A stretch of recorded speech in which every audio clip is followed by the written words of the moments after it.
اعوذ باللہ السمیع العلیم من الشیطان الرجیم بسم اللہ الرحمن الرحیم الحمد للہ والصلاة علی اہلہا۔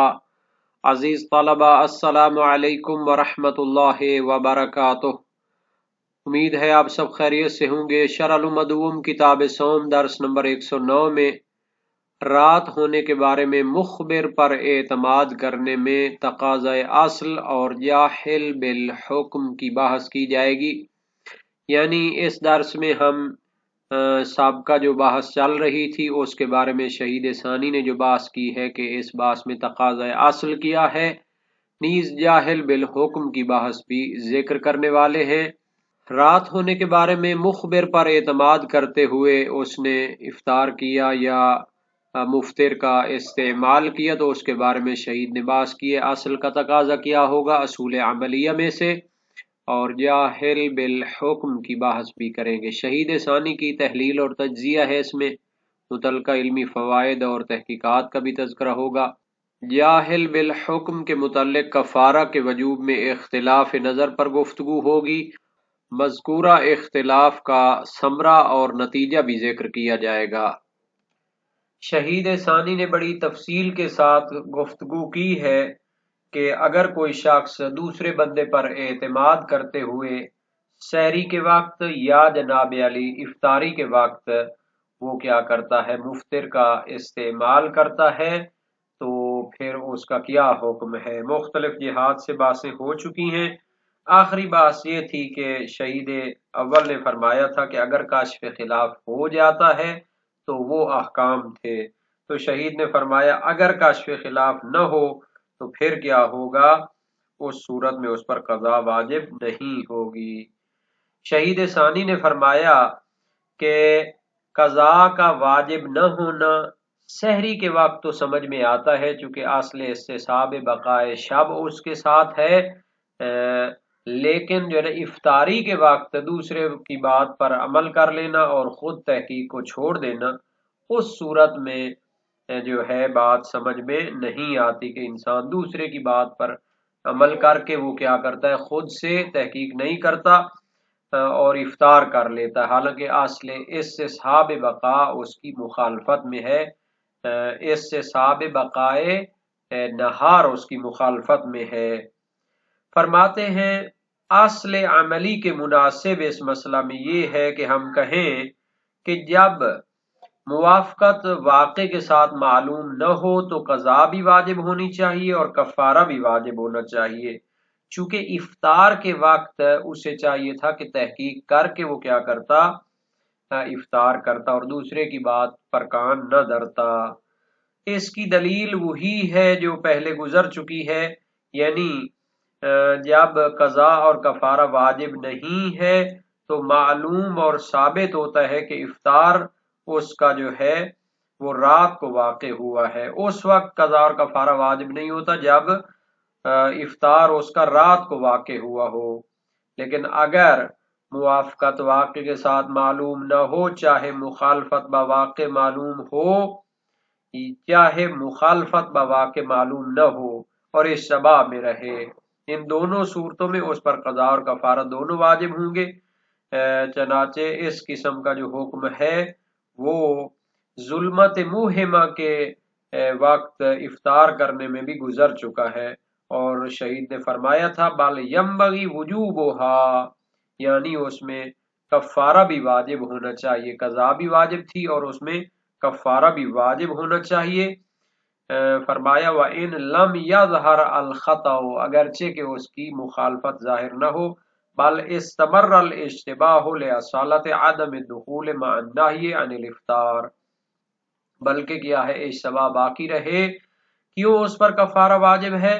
کیونکہ جناب علی جب رات داخل ہونے کا یقین نہ ہو اور وہ کیا کرے، افطار کرے، تو نہ ہی موجود ہے کہ اس کو افطار نہیں کرنا چاہیے، اور اصل استصحاب نہار بھی اس کی تائید کرتی ہے کہ جناب جب تک آپ کو یقین نہ ہو رات ہونے کا تو پھر افطار نہیں کرنا چاہیے۔ تو یہ شہید ثانی نے جو اصل عملی کے مناسب قرار دیا ہے، یہ اصل عملی سے مراد اصل استصحاب